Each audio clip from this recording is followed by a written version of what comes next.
Tõsi on see, et kaupa on numbritega parem, aga minul on ainult hea meel vaadata, kuidas need numbrid kogu aeg kasvavad. Nii, 9 miljonit on meil käivet. Mis meil selle 9 miljoni sees juhtub? Kõigepealt meil on tooraine, tootmine ja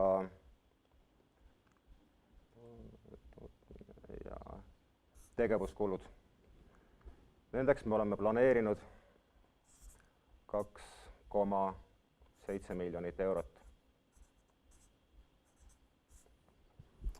Järgmine suur investeering, mis meil on vaja teha või mida me pidevalt hoidma, on tootearendus ja turundus.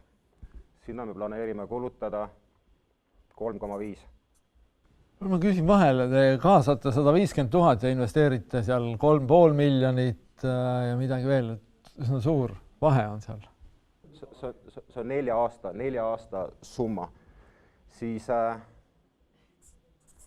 brutokasum on meil tolleks perioodi lõpuks 2,8 miljonit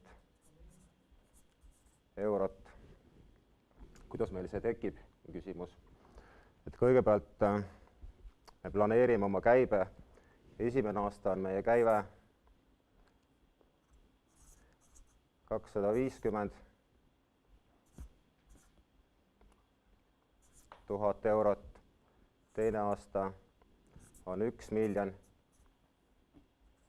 Kolmas aasta on 3 miljonit.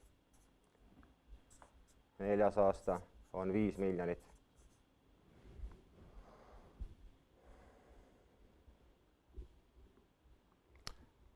Nüüd on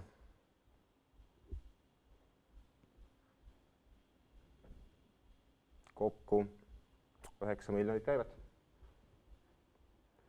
Ja vastavalt kulude jaotusele on meil 2,8 miljonit eurot brutokasumit. Minule jõudis sõnum, et ei saa nendest numbritest ise üldse aru. Niimoodi ei arvesta mitte keegi, ei käibeid ega kulusid. Investorid vaatavad investeeringu tasuvust.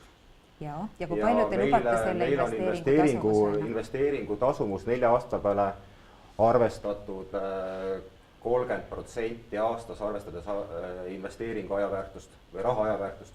Need numbrid ei lähe ju kokku lihtsalt sellega, mida te räägite.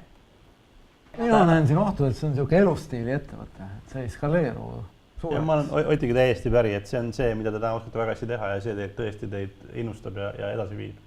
Täna ei ole see probleem fataalne, et te ei tea, kuidas see lõpuks rahana kokku tuleb ja kuidas see investeeringute kava on. Et te saate tegutseda, aga nüüd on küsimus, kas saab olema tegemist kasvuettevõttega või te jääte elustiili ettevõtteks ja siis väikses mahus loomulikult talupoja mõistus ütleb ära enam-vähem, et kuidas opereerida. Aga kui päriselt tahate kasvada, laieneda, siis talupoja mõistusest jääb siin napiks.